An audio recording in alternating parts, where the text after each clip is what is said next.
Hi, everyone. We are here. Checked Out Podcast with the Sprankle Brothers. I'm Ryan. He's Doug.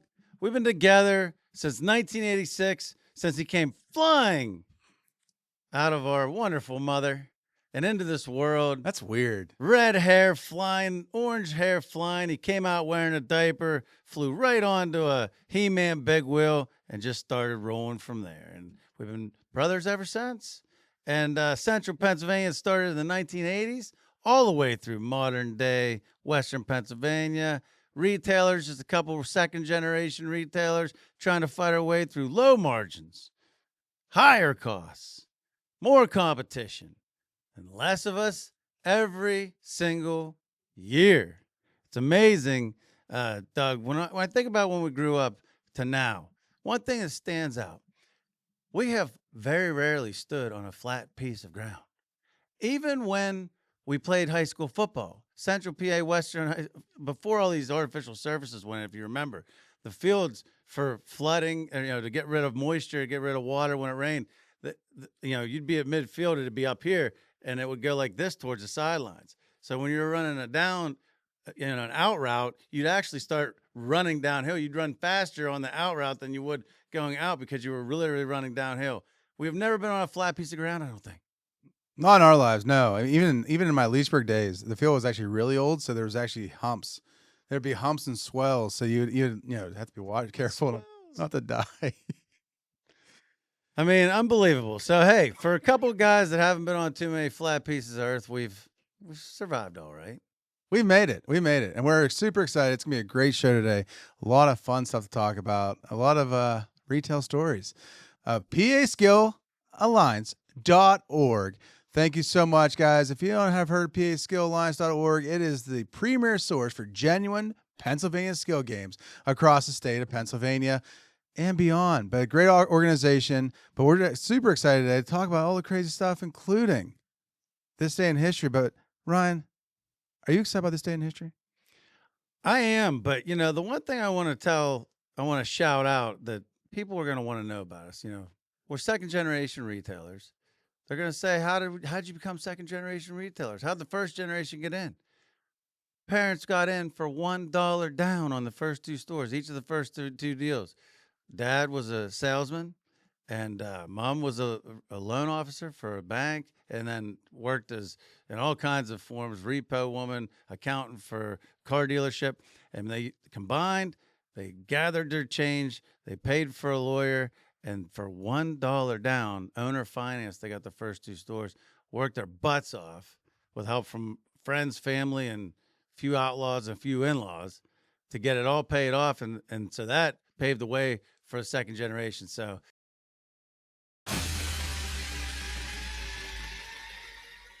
speaking of retail industry, my birthday was a big day for myself, obviously, but beyond that, in 2005, it was the invention of Cyber Monday sales. November 28th. 28th. What did I say?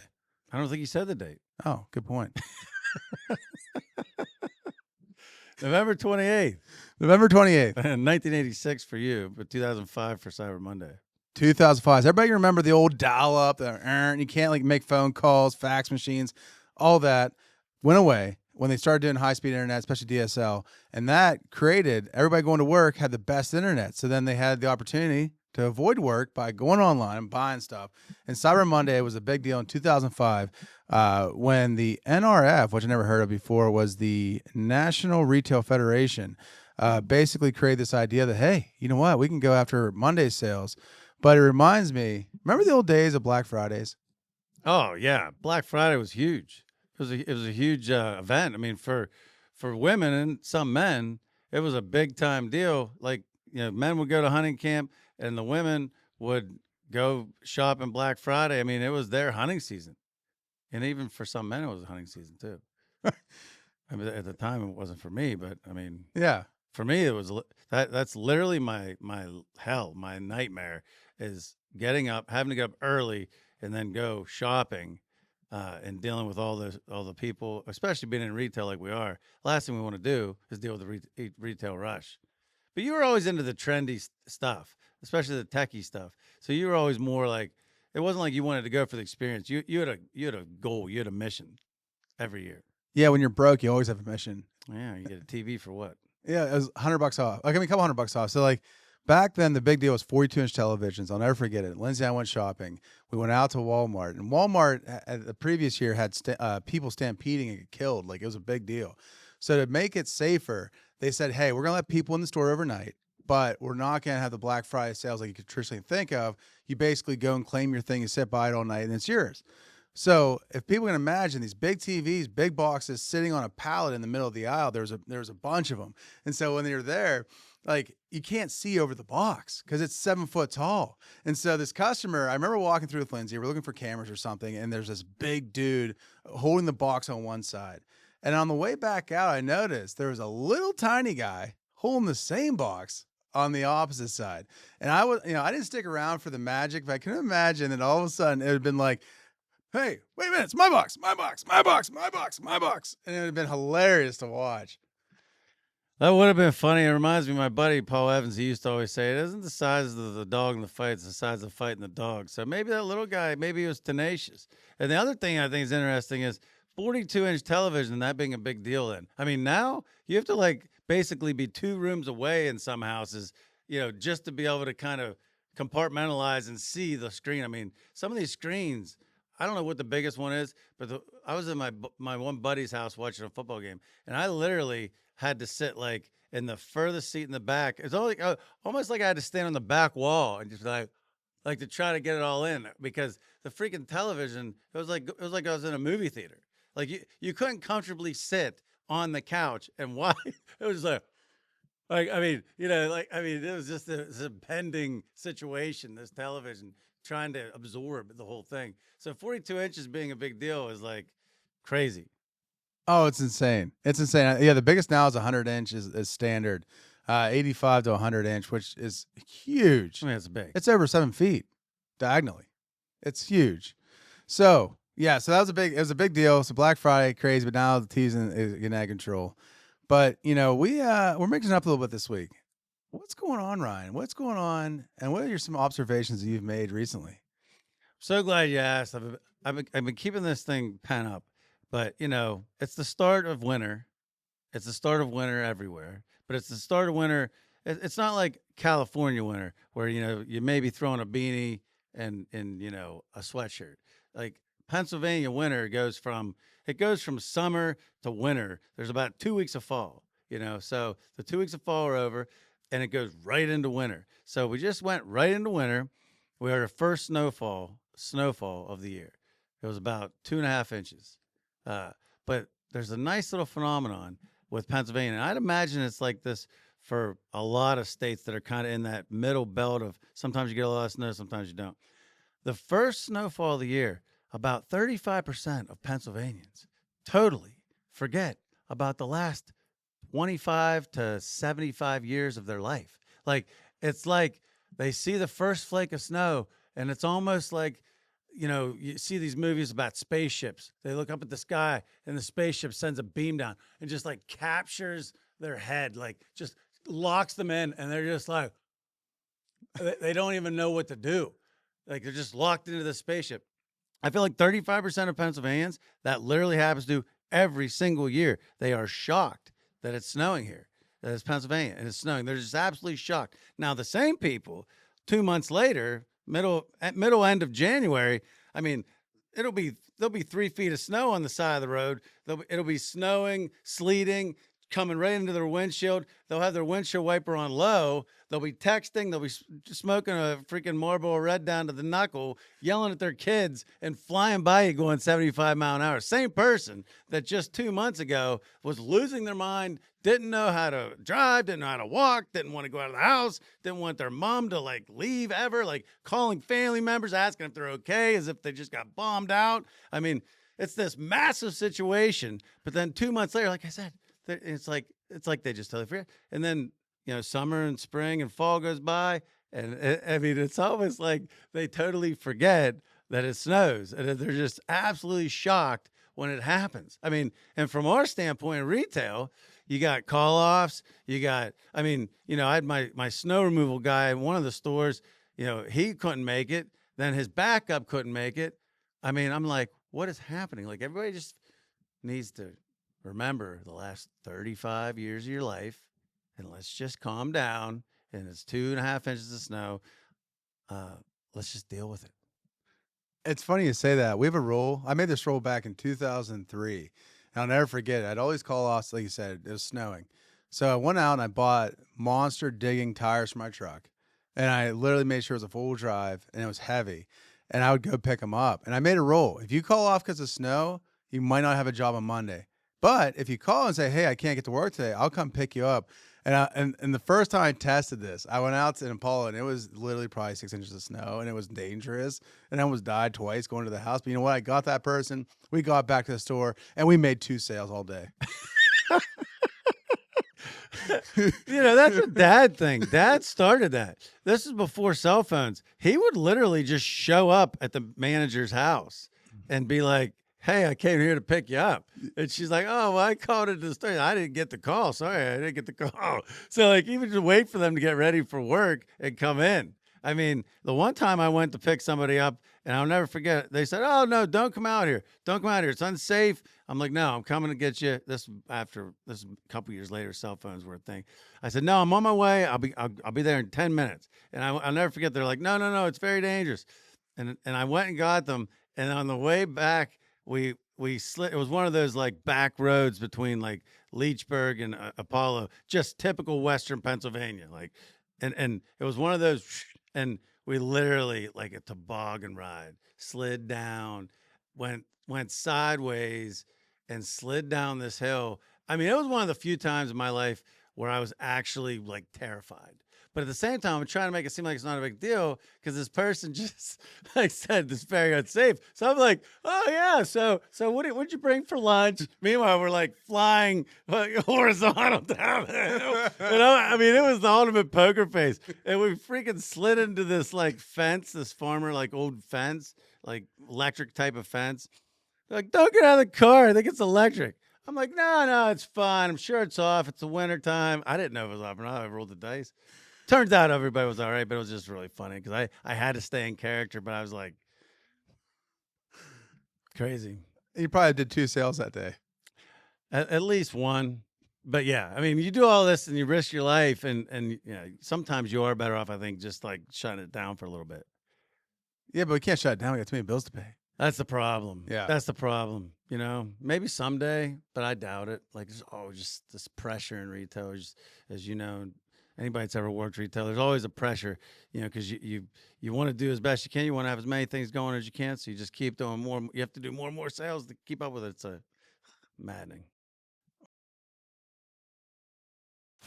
Genuine PA Skill Games, powered by Pacematic and supported by PA Skill Alliance, are dedicated to fostering growth throughout the Commonwealth. These games have been instrumental in supporting local fraternal orders, fire companies, bars, and retailers by keeping businesses operational, maintaining employment, and funding community projects. With over 5,000 communities across Pennsylvania, it's highly probable that Genuine PA Skill Games are working hard behind the scenes in your area. They ensure the vitality of our main streets, restaurants, bars, and stores. By supporting PASkillAlliance.org, you are investing time in your community, employing your neighbors, and contributing to local nonprofits. Together, we can help keep Main Street open for business.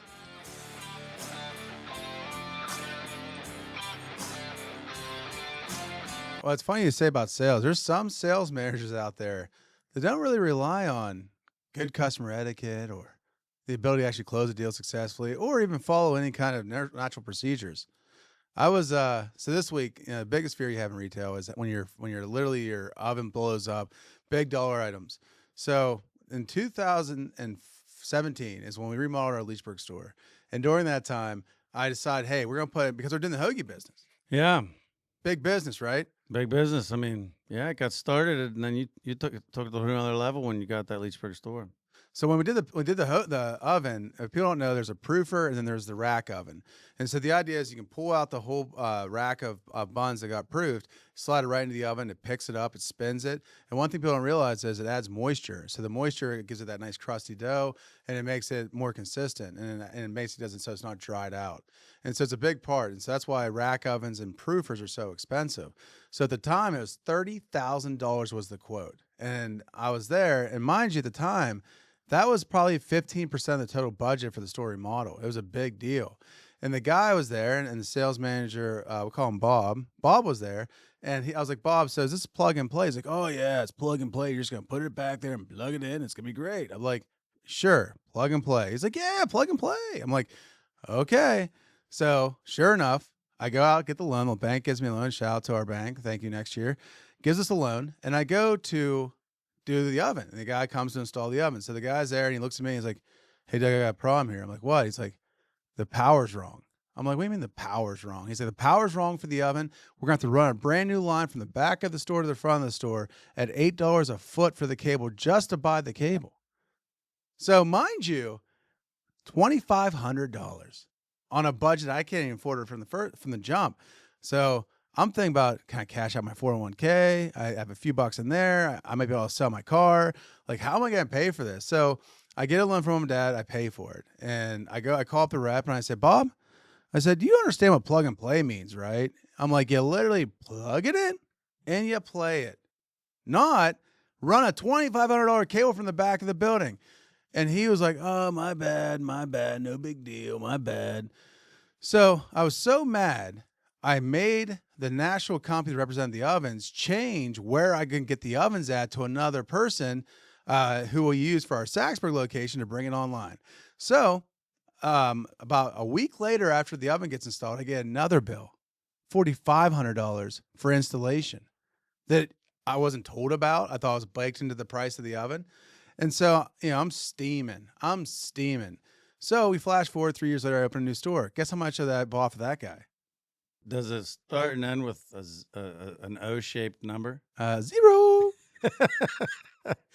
So I'm there about a week ago, and it's Thanksgiving, and all of a sudden, the Hobart guy comes up, and it's like a quintessential like a sales guy. He comes up, he has the overalls on, and they're kind of greasy. He's carrying a wrench for some reason, and he's like, "Hey," he's like, "Got bad news." I'm like, "What's your bad news?" He's like, "Your proof are shot. I can't get the parts." I'm like, "Come on, you guys say that, but we know you can get the parts." He's like, "Can't get the parts," and I'm like, "What?" He's like, "Can't get the parts." I'm like, "What's that mean?" I'm like, "He's like, get to buy a new one." I'm like, so I call over to my guy that I switched to, and he's out of business. He retired. So I have to call back to Bob. And I'm like, you know what? It's been 8 years. Maybe Bob got his shit together. Bob didn't get it together. So I called Bob up. I said, Bob, listen, I remember you remember me. I'm not going to go in detail, but here's what I need. Send me a quote. I know there's going to be an additional installation fee. I know there's going to be additional shipping. Send me the quote today. I'll get it signed, and we'll get it shipped, right? So he sends it over, and it's about $10,000. I sign it, get the check ready. Not even think about it again, right? Everything's in play. So I call over to the other Hobart company, have them get ready to install it. So Bobby's there. So then it's actually Thanksgiving Eve. I get an email, not even a call, an email. And guess what the email said? I mean, if it's anything like what I think, I'm guessing that Bob, first of all, one quick side note, Bob, I'm sure, is in the same position he was 8 years ago. And in sales, what's that tell you? But anyways, let the viewer think about that one. But my guess is there were some overruns or some missed calculations on Bob's end. Some calculated miscalculations, maybe even. Some there, and Bobby sends me an email. In the email, he says, hey, I screwed up on the quote. It's actually $5,000 more now. Yeah, that's about right. That's about right. That doesn't surprise me at all. I call them pounders. I call those salesmen, whether it's salesmen, techs, whatever, there are pounders out there. And there are just some techs that, like, they are going to max value every single encounter as if it's their last sale or last service call they're ever going to make in their life. And they're just trying to get as much out of you as possible. Right. So I call Bob, and he doesn't answer the first time. I call him a second time, doesn't answer. I call him a third time, and I said, Bob? He's like, yeah. He's like, sorry about that. I said, sorry about that. I'm sorry. I'm an adult now. And a quote changing in less than a week because you screwed up is not a viable reason. You send me a quote, I sign it. That's what I'm paying. And he's like, well, I can't do that. I said, what do you mean you can't do that? He's like, well, I can't do that. He's like, it's way too low. I said, well, have your boss call me. He's like, what is he going to do? I'm like, he's going to hear my story. Yeah. He's going to hear my story. And in the story, I'm going to tell you, I'm telling you, Bob. And Bob, at that point, I could tell he was totally disengaged. And so then I'm like, you know what? I'm wasting my time here. I'm trying to teach a pig to sing. All I'm going to do is confuse the pig and piss myself off. So I'm not even going to try. So Bob's boss calls me, Roberto. And Roberto's there, and he's like the head of the company. I mean, it's a smaller company, but he's the head. And I explained the whole story to him. And I said, either Bob is the most incompetent sales manager in the history of sales manager, or he's freaking evil. Either way, I'm not going to put up with this. I said, I don't know why this guy continues to target me. I'm not stupid. I'm not going to pay it again. And so after he understood the story, he said, okay, hey, can you meet me in the middle a little bit? Can you work with me a little bit? I said, sure, I'll go up 1,000. But here's the best part. Here's the best part. I said, okay, when's the oven coming in? He's like, I didn't order it yet. I was like, I've been out for a week. What do you mean you didn't order yet? He's like, oh yeah. He's like, because of the pricing issue, Bob never submitted it.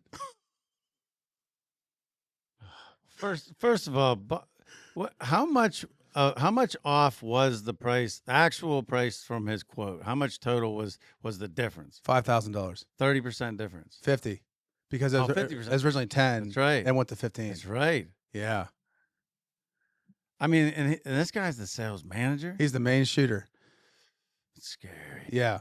It gives me hope if the retail thing ever doesn't pan out. I have a feeling that that kind of a rule would be very easy. Oh, you can go out there and target small independent businesses and take their souls away. No, it's gonna be a refreshing change. It's gonna be the way we run our businesses every day. It's gonna be, hey, you know what? I'm gonna sell you this good, and I'm gonna sell you this service, and it's gonna be good quality. I'm gonna back it up 100%, and I'm gonna charge you a fair price, and you're gonna buy it. You're gonna go home. You're gonna feel the value, and you're gonna come back again and again and again and again and again. It's very simple. Yeah, but how are you gonna make money doing that? It's been the same since the first caveman, was on the side of the road selling his rock collection.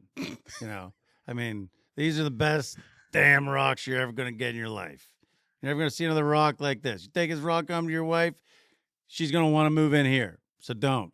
Well, no, you know what? Go ahead and do it. It's going to be that. It's literally been the same forever. The basics don't change. The basic principles of sales stay the same for people that are doing it well.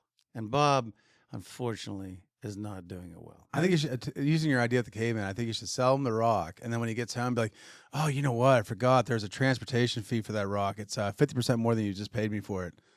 What? Yeah. What? Or he gets home, you sell him 3 rocks, he gets home, there's only 1. Oh, sorry, I miscalculated my cost. I can only give you 1. Sorry, I forgot to tell you. Repost the rock. And then be shocked when he calls me back.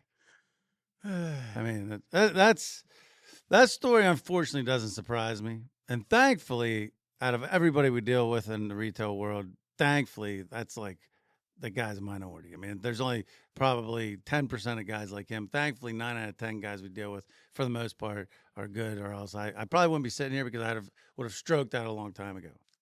To that point, though, you know what? Honestly, I think there's only one I can remember that's like that. That's that evil. That calculating. Think about it. That's calculating. That's calculated. That's calculating. And here's the thing. He looks great because he has this great, sales year. Meanwhile, he pissed off all the customers. Yeah, and you know what? He's probably, a lot of those service people now, they're so used to, there's not a lot of us left. There's not a lot of independents left in any field, but let alone grocery retailers, very few. They're used to dealing, I think, with a lot of big companies. And the big companies have general managers that are responsible for keeping maintenance under a certain number, keeping equipment under a certain number. Managers, same thing, under a certain number. So as long as the manager gets a number that's not crazy, even if they maybe got a quote originally, to them, it's not their business. So as long as they fall under the numbers, they're not going to be saying anything. So he probably either makes mistakes or calculated mistakes, and probably gets away with it all the time. Because, if you're a general manager in charge of 10 giant eagles and everybody's under budget, are you going to worry about a $2,000 difference in an oven at store number 1535? No. I mean, so I think a lot of these guys get away with that, and they get used to that, and they never get called out. So now all of a sudden you call an independent whose like next billing cycle is like dependent on the payroll is dependent on making budgets sometimes, depending on the quarter, depending on how heavy-handed the government is with taxes based on the year before, all that kind of stuff. So for the independent, everything's a big deal. So all of a sudden, this guy's used to dealing with all this corporate stuff, and then all of a sudden, he tries to, whether it be by mistake or not by mistake, slip an extra three grand on a bill or $5,000 on a bill to a guy like you or me, and it's like, whoa, stop the presses. And he probably doesn't even know how to deal with that because he never has to. Every 8 years, he's going to have to. I mean, every 8 years he's going to have to, unless he really messes up on a day where I'm having a bad day. Then that could be the last time he messes up any deal of any kind, because he's going to go missing in the Allegheny River. Or Akron River, wherever he's from. I mean, he might be the guy that puts me over the edge. Maybe. But so, we talk about trends a lot. We talk about, what's happening in the business. And, there's some trends that, you've obviously kind of spearheaded with like AppCard. But there's a new trend that's happening. We've seen this in the last year. And with all the people working remotely now and the option to work remotely, there's like this third place revival idea, which is, basically you live your life in boxes. You live your life in a home box. You have a work box, which is like where you work at work, and then you have your car. So there's times because you work from home that you're actually in your house too much and you need to get out but still work. And so they're starting to create these places where you can go when you're supposed to be working from home that's not quite home. And they call it the third place retail revival, which is very important. We've incorporated that in our stores. You can talk a little bit about our Leechburg store and Katanning store on that. Yeah, no, I mean, you see it in our own stores. The coffee shop in Leechburg, even the PA skill room in Katanning. It's nestled in its own little room. It's private. People can go in there and just hang out. They can play the games, or they can just work on some stuff on their phone. But it's pretty private. And then in Saxonburg, obviously, you have the seating by the sushi, where I see people all the time sitting there having conversations, working. They get some coffee. But it goes to the next level, even in small towns like in Leechburg. There's that shared space, workspace that you can rent space going towards the bank. But it's amazing. It's a new trend, but I see how it's happening. But the one thing I want to go back on, you said AppCard. For those that aren't familiar with AppCard is, it's our rewards program in the stores. The rewards programs have been huge, weapons for us and weapons for all retailers, but especially independent small retailers, because it enables us to get better deals and enables us to connect better with our customers. But that's what AppCard is. Just a little explanation of that. And if you don't have a rewards program set in your business, I don't care what size you are, there's definitely options out there. And by having the ability to have a retail rewards program, you have increased loyalty. But the bigger thing is you start learning your habits of your customers and how they shop and what they do when they shop. And so you know how to target, the bigger group of customers you have more successfully, and therefore help increase business, employee retention. There's a lot of good things that come with increased sales. And that starts with having a great rewards program. Yeah, it gives you that brain. It gives you that centralized system that you can, to your point, you can create incentives for your employees. We do 5% off everything in the store for all of our employees. So 5% discount for all employees. You can do that. You can set parameters and do special promotions for your customers. You can target certain sections of your customers. You can reward the top shoppers. I mean, it's actually limitless what you can do, but having that centralized brain gives you that ability to do all that. And more importantly, especially for small stores, it gives you access to that big secondary money pool that manufacturers have out there. I mean, let's face it, for a long time, we were selling, something at $2 for $5, where we would see it in a competitor's ad, the big guys at $2 for $4. Well, now, because we have the data tracking, because we can show exactly what we're selling, now those manufacturers are passing on those savings to us, so it enables us to be the same and sometimes less.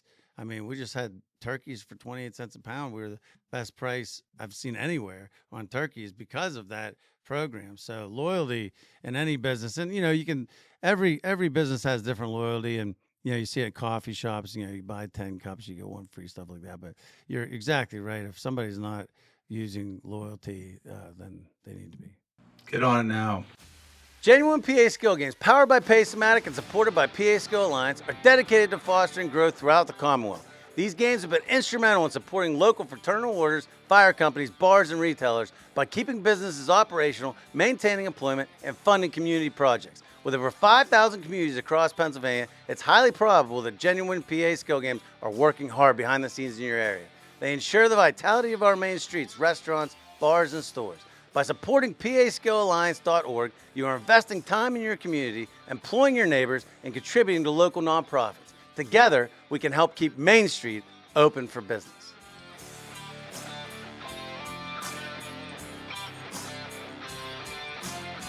What's your story of the week, Doug? Well, as we're talking about small retail operations, we have we call it shrink or theft that happens throughout the times. And when we were starting out, it was a lot more of I call it a real society. I think now with everybody, social media and everything else, it puts like this crazy microscope on everybody. And I think that, back then you could be more creative with how you handle, issues. And back then, we had a small store in a small town, and there was a lot of theft. And so I remember one time I was there, and, as a store manager in a small store, there's not a loss prevention officer. There's not like a level of different levels. I mean, the store manager, the buck stops there, no matter what, employee issues or crew issues, whatever may happen, stops there. So I was there, and I never forget, this old lady comes up to me and she's like, Doug, like whispers it, which is funny because like the person that did it was like 3 hours away, but Doug, I need you to go back. There's a kid that put a box of Twinkies down the front of his pants. And I almost like spit my coffee out because I thought it was funny. But because again, I'm 19, like I think everything's funny. But I'm like, wait, really? She's like, yeah, Doug. She stole it. He stole it. He put it right in front of his pants. And he's doing it in front of all his friends. I'm like, okay. So I walk back and I look over and I see there's this really skinny kid with a very large box in the front of his pants. And it's so obvious. So I walk up and like anything, the mice scurry. So I'm walking up to this kid. There's a big rack there, and all these kids just scatter. Like his friends just dip out on him, and he can't run because now he's inhibited by this large Twinkie box in the front of his pants. And I'm like, "Hey, bud." And he's like, "What?" And I'm like, "We mean what? You know why I'm here?" And he's like, "No, I have no clue." And are we talking about the box? like the Swiss Miss box. We're not talking about one Twinkie. We're talking about a box of Twinkies. A box of Twinkies. I think it was a 12-pack back then. It was very aggressive. Very aggressive. So I'm there, and the kid's there, and I'm sitting there, and I look right in the eyes, and I said, "Hey, I know you stole the Twinkies. They're literally in front of your pants right now." And he's like, "I'll give them back. I'll give them back." He like pulls them out, and he's like, hands like, no, I don't want to touch those. You just hold on to those, pal. We're gonna go back to my office. So I went back to the office, and I'm sitting there, and I look at it as three options. I have option one: call the cops, have him pinched. Have to go to a court date 6 months from now. And what he's gonna learn from that? Nothing. Age again, roughly? He's probably 17, 16. Oh, okay, yeah. He's a little older. Yeah. So option two is, which I was more creative. I thought, you know what? I don't want to sleep in my parking lot, but this kid could definitely do it. And if he slept in the parking lot, I'll give him the Twinkie box. He can have the Twinkie box, and then he served his crime, and then he doesn't have to get anything on his record. Everybody's happy. And so that's why I went with it. I said, "Hey," listen, I know you stole off me. I could call the cops right now. I could have you arrested. You're going to have to go in front of a judge. You're going to get hit with a record. You're going to misdemeanor retail theft. Is that what you want? He's like, no, Mr. Sprankle. No, that's not what I want at all. And it's always weird when you're 19 being called Mr. Sprankle. Yeah, that's strange. Because it's like, I just graduated a couple years ago. But yeah. So anyway, so I was there, and I asked him that. I said, "Hey, here's where we're at." And he's like, "Well, what do you want me to do? What are we going to do?" I'm like, "Listen, I need my parking lot swept. If you come the next 2 Saturdays in a row, 6 o'clock in the morning, I get here at 6. I better see you out there sweeping. You do a good job. We'll call it even. I'll give you the box of Twinkies. You're going to be happy. Everybody's going to be happy." So first Saturday rolls up. Perfect. Parking lot's done. He does an hour, and everything looks super nice. He did the trash cans. Everything looks really good. So next Saturday rolls around. I'm sitting there, and I'm like, that's weird. He's not here. Nowhere to be found. And so I'm thinking, and I have his number by this point. I mean, I have his identification, his driver's license, and everything else. And so about 10 o'clock, I get a phone call from a very angry man. And he calls me up and he says, "Mr. Sprankle, why aren't you paying my son for the work that he's doing?" And I'm like, "Who's your son?" And he gave me the name. And I'm like, "Oh." He's like, "This isn't funny." I'm like, "You're right. It isn't funny." I'm like, "Because I have your son. stealing a box of Twinkies with witnesses that I could easily call the court. But I figured, you know what? Maybe learn a lesson. I have him clean the parking lot. And all of a sudden, it was like a movie. He holds the phone. And his son must be in another room. And he's like, "Hey, did you really steal from Mrs. Sprankle?" And I was like, "Yeah, here." Yeah. And then he's like, "Oh my God." He's like, panicking. yeah, then you know the dad knows that his son lied, and not only did he lie to him, he lied to him, and embarrassed him in public. Yeah, put him into a very awkward spot now. Right. He's in a spot where he looks like a dumbass, basically. Right. Yeah. Right. So then I'm like, well, he's like, "Oh, you'll be there next weekend," and I'm like, "Okay, that sounds great." So the next weekend rolls around, and his dad's in the car watching him do the parking lot, and like gets out every 5 minutes and says, "Hey, you missed a spot. Get back over there." And he did it for the next 4 weekends. Next 4 weekends he did it. So I gave him the box of Twinkies and like $20, thanked him and said, "Hey, I really appreciate it. I hope you learned your lesson. If you ever need anything, here's my cell phone. You give me a call, we'll work it out." And $20 back then was, I mean, minimum wage was $4.25. Right. So I mean, you were pretty generous there, paying him, giving him the Twinkies, no record. That was a nice gesture, but I guarantee he'll never forget that story. That'll teach him to shove Twinkies down his, Yeah. That's my biggest fear as a parent now, Twinkie though. holder. I'm like, can you imagine? All of a sudden, you think like your son comes and says, "Dad, this guy's taking advantage of my work ethic." And all of a sudden, you finally steal. Well, first of all, I mean, as much as our kids have heard about retail theft and retail stories, if any of our kids ever stole, I mean, it would be a shocker to me. First of all. Oh yeah, no, they've experienced the receiving end of that, which is way worse. But I mean, if they did, the independent retailer they stole off would be the last of their worries. I mean, there would be some serious repercussions at home. Yeah. Serious repercussions.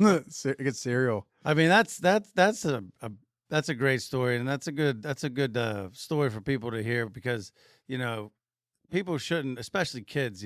Kids make mistakes, and you shouldn't condemn them. You shouldn't put a mark on their permanent record. There are instances where you should, maybe where it's egregious, or where they don't really own up. They don't seem sincere. They kind of like try to run from you, something like that. Maybe then you just say, okay, or if they have a previous record. But in that case, you got a kid probably just trying to impress his friends, show he's cool, show he's a little edgy. I mean, we're talking about Twinkies, so it's Twinkies down the front of the pants is an interesting, risky maneuver for a number of reasons. I mean, one malfunction, one bad step while running, and you have a serious explosion to deal with. And then all of a sudden, what you did to make yourself look cool. I mean, at 16, you get some explosion of Twinkies in your pants, you're gonna have stories for days. You're gonna have people calling you out down the hallway for the rest of your academic career, and you're not gonna probably be able to show up at any reunions just because you don't want to hear that damn story again. Oh no, your name is gonna be Punchline at that point. Yeah. Remember the thrill of your first childhood game? Maybe tic-tac-toe? Genuine Pennsylvania Skill Games recaptures that excitement, offering easy-to-play, win-every-time experiences at your favorite local spots. Imagine a game where a little skill consistently turns credits into cash prizes. A game you can enjoy with others and even help them win. No need to just imagine. Genuine Pennsylvania Skill Games, championed by the PA Skill Alliance, are real. Go to paskillalliance.org for more information.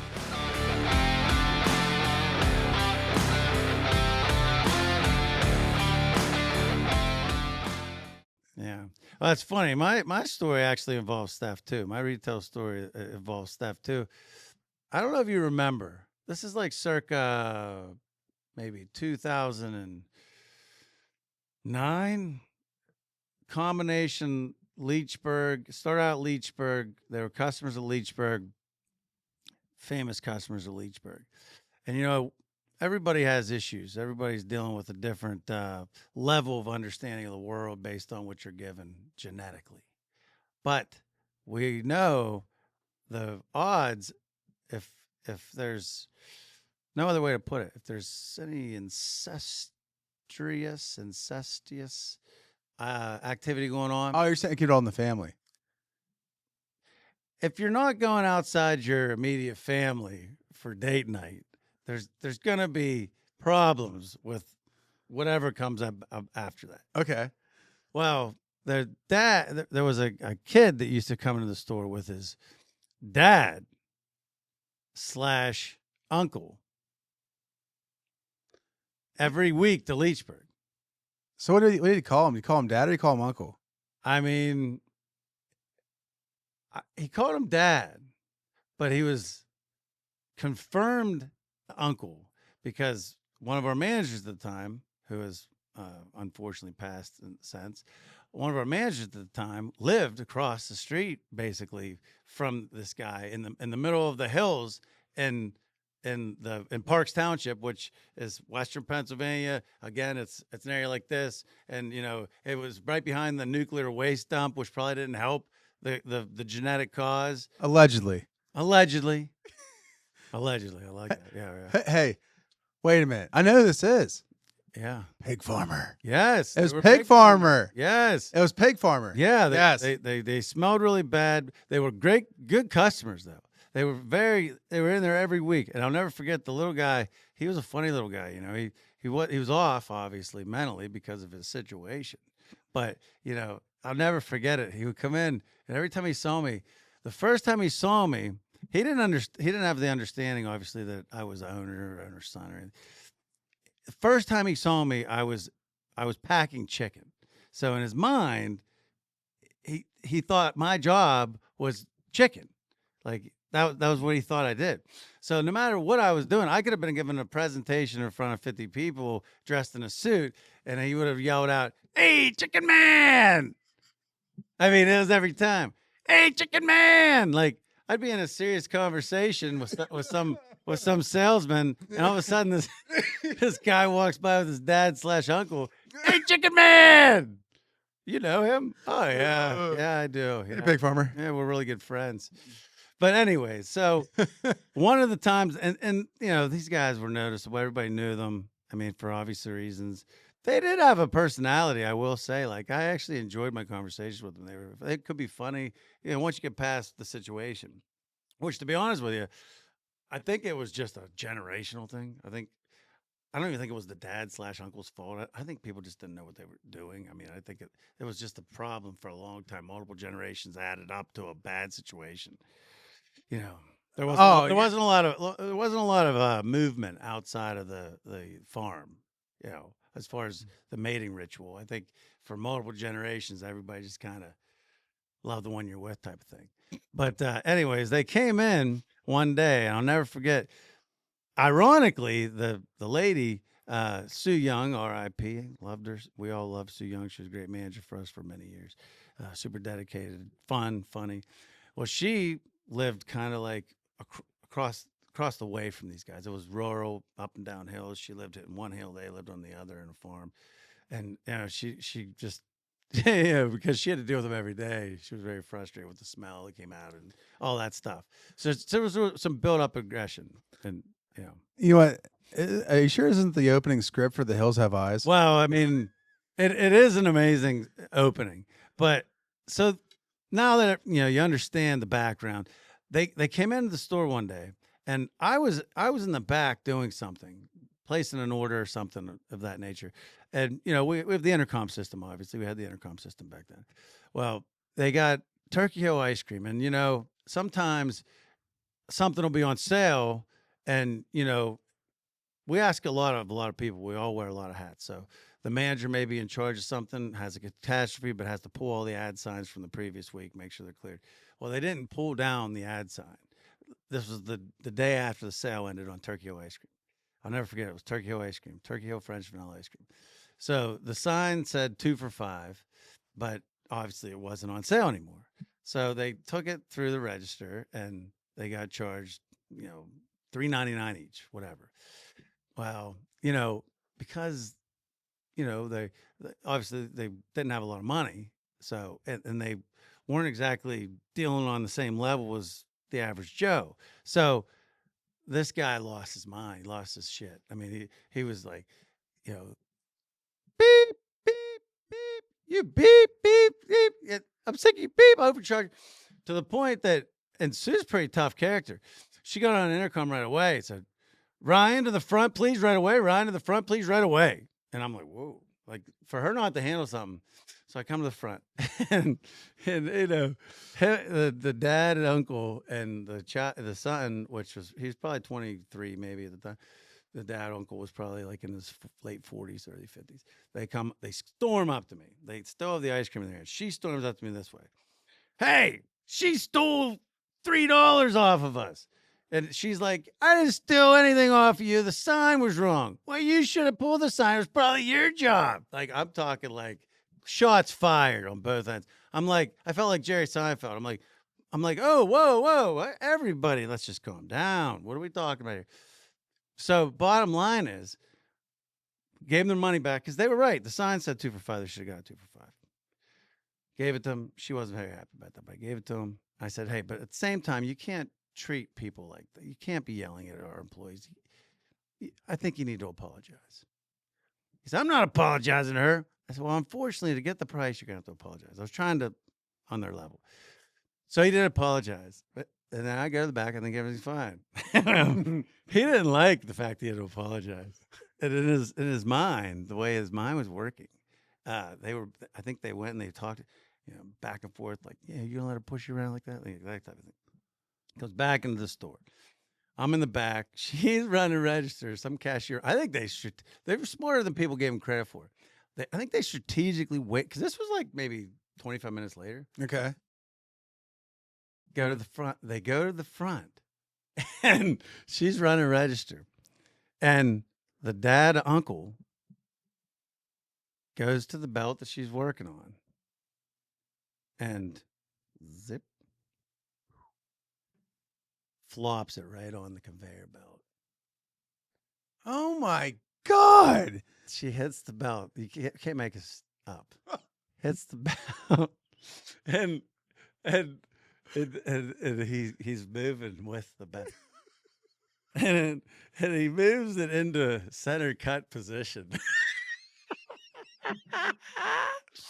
She went to grab the item because she's in the middle of manager. You're dealing with a lot of things. You're talking to 15 people. You're trying to think of the 5 things that you need to do.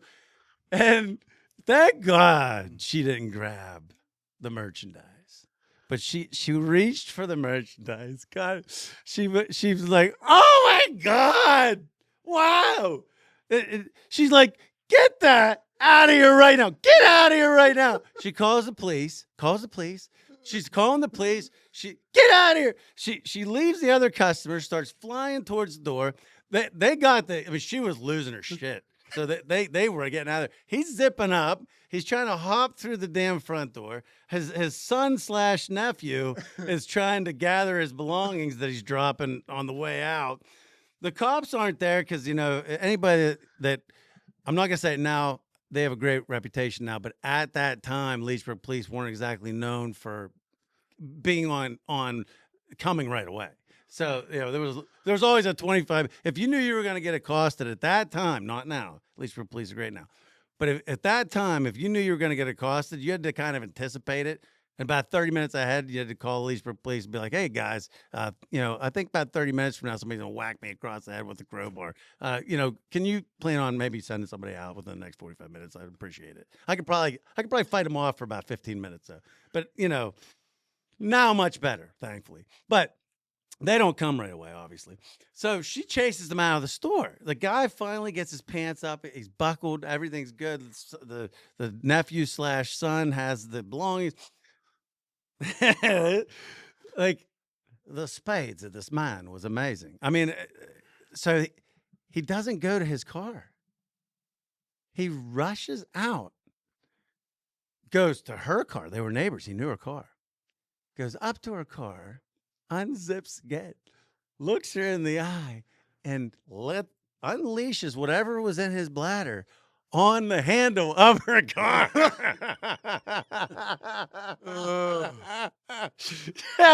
She was like swearing everything at him, everything. I had a couple people come into me and say, your manager's really talking, because they didn't see the whole story. Right. Like, so, people were thinking she's just picking on these poor guys, that have some mental handicaps. And so, she's out there spending everything. So they left. She calls the cops. They go. the cops felt bad for him and said, I don't think anything ever happened out of it. But she comes back in and she's like, she calls me to the front. She said, Ryan, you're never going to believe what happened, which I hear that a lot. So you do too. Of In course. retail management, you hear that 5 times a day. Wow. She was right this time. I had never heard anything like that. She said, what are you going to do about it? So I talked to her. We came up with a plan because, obviously these guys, they weren't all there. And now don't get me wrong. It was a very egregious act. Egregious. But we came up with a solution that she was actually okay with. They were banned from the Leechburg store. They were on their third strike. They'd already committed 2 strikes at the Vandergrift store, which they didn't live too much further from the Vandergrift store, Vandergrift, PA. And so they were banned from Leechburg. They were able to go to Vandergrift to shop, but they were already on 2 strikes of even one situation. And the rule was, because I wanted these guys, I knew their situation. Right. And I knew that, like, they needed us for food. Well, and beyond that, Sue was okay with it. She was. Yeah, she signed off on it. She was part of the whole process. She was their neighbor. She knew these guys. Yes. It was still crazy. And she was pissed off. But, I mean, she understood what we were dealing with there. Right. I'll never forget. I actually went out and I got a bucket and some gloves, and I scrubbed off her head over door.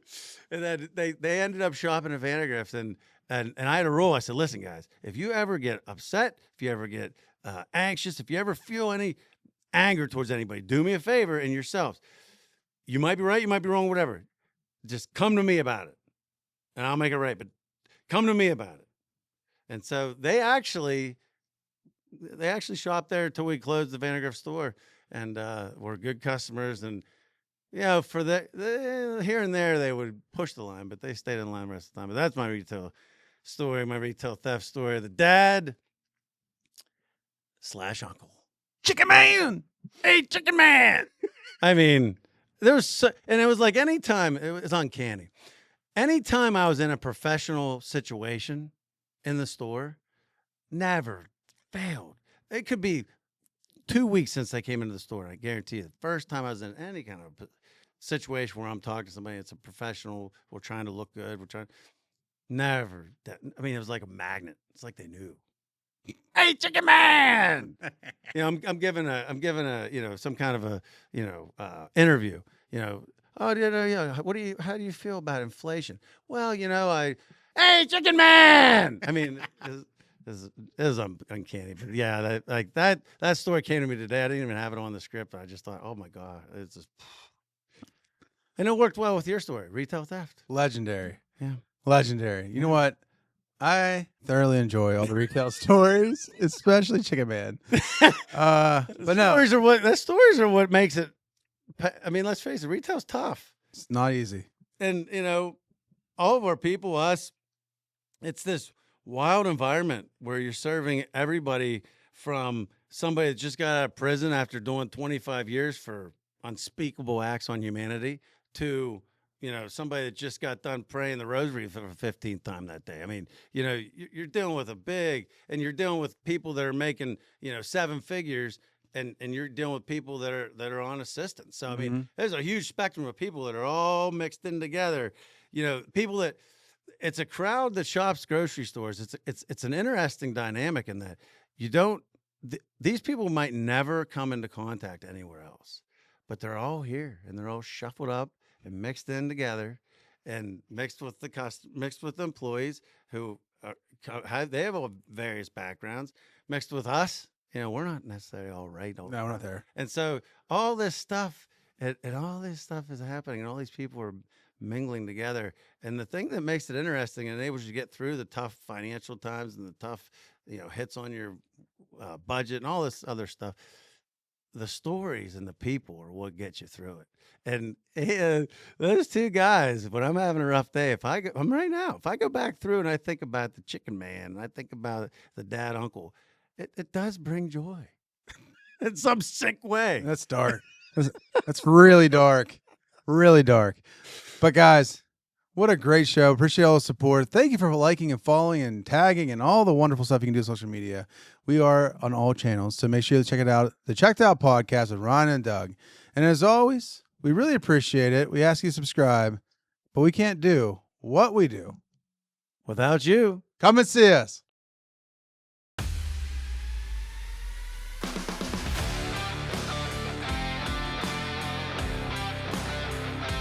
I'm not gonna ever do an intro again. Wait. Thanks again. Okay, good.